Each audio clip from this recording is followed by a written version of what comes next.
اینجا 2 نوع پودر کاکائو آوردم، پودر کاکائو ترک و پودر کاکائو هلندی.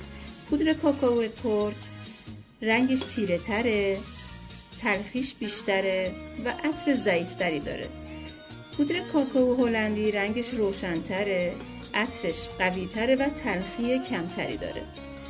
اگه میخواین که هم رنگو داشته باشین توی شیرینی هاتون و هم عطرش رو، بهتره که از هر دو پودر کاکائو استفاده کنین. من خودم معمولا این کار رو انجام میدم. ولی اگه میخواین که فقط رنگ روشنی داشته باشه و عطر بیشتر و اصلا تلخیش رو زیاد دوست ندارین، بهتر که فقط از پودر کاکائو هلندی استفاده کنین.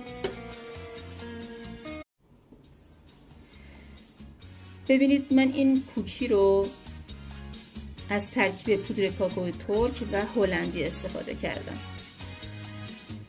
یعنی هم رنگ تیره و تلخیشو دارم، هم عطرشو.